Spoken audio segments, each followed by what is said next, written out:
mention that person's name. I don't, because he's used our community enough, and he's played us like a violin. Because he knows we would get angry.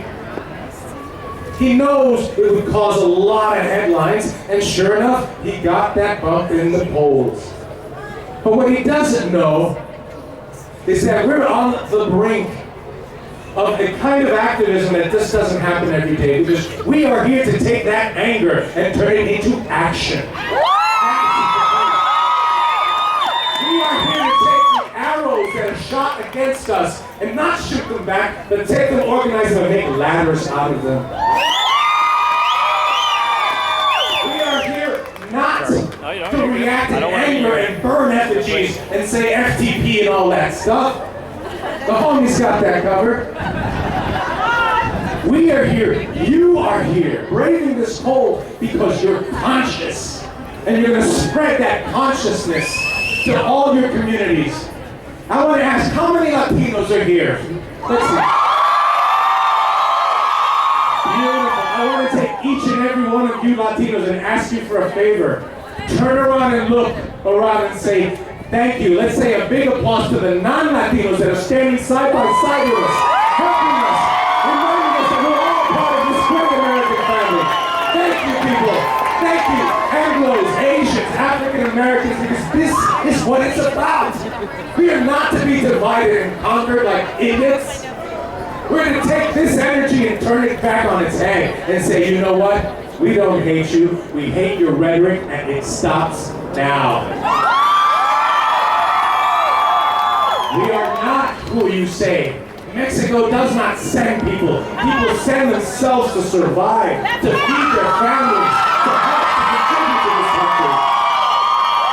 To bleed for this country like we do. To pay excise taxes. We don't just take, we give. My mother taught me when you go somewhere, you leave it better than you found it. Those are the kind of ethics that we come to this country for.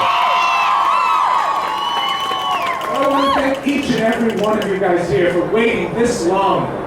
And I want to say, please keep doing what you're doing. Make caring cool again.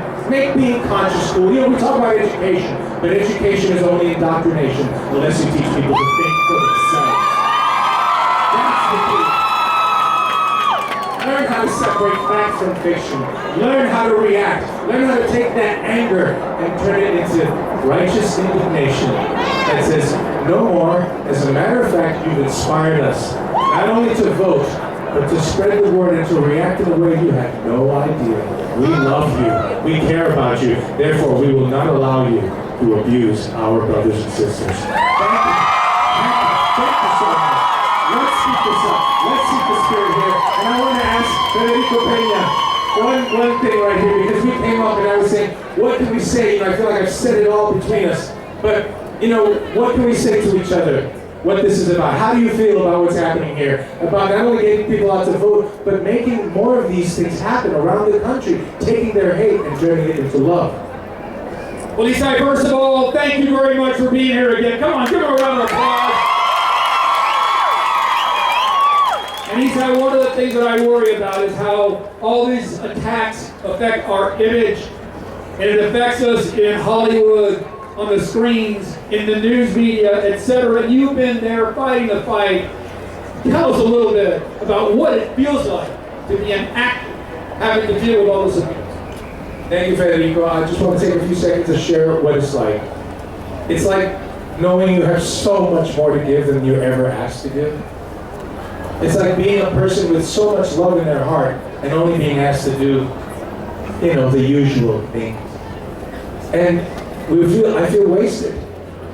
I feel like they don't write for people like myself. You know, we think we have intellectual evolution. I don't see that in the media. We can be leaders. We actually saved the day, as you saw a wonderful gentleman, Audrey, from the military, talking about incredible acts of heroism for this nation, for all of us, not just for Latinos, for all of us. Do you see movies about those guys being made? Never. So I said, why? What is it? We over-index buying movie tickets. We over-index watching pop culture. We over-index buying, you know, the music or whatever it is that we're fed. but we under-index in being represented fairly and squarely like we deserve. And that's got to change. And that can only change if you're conscious, if you realize, hey, wait a minute, and write letters. Every letter that you write, every email you send represents the feelings of 10,000 people. So even one letter adds up. So please, do something. I recently have to tell you, I had the most incredible job of my career. I was the next president, the next first Latino president of the United States on HBO's The Brink. Believe it or not, I played President Julian Navarro. A conservative president with Tim Robbins as my lone liberal lion, and Jack Black as a lowly State Department worker that got swept up in trying to prevent World War III.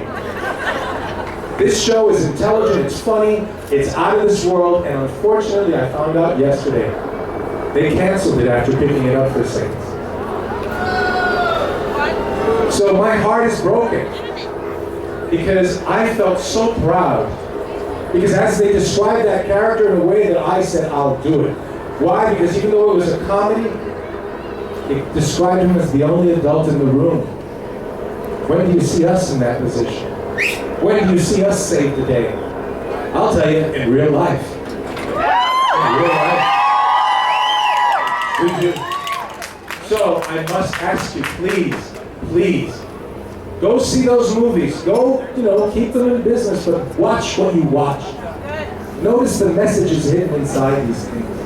And if you see you're absent or misrepresented, be eloquent, but be vocal, be firm. Don't be rude. Just be raw and real and let them know that this is not acceptable. We are here to stay and we deserve the respect that we're going to get. Thank you.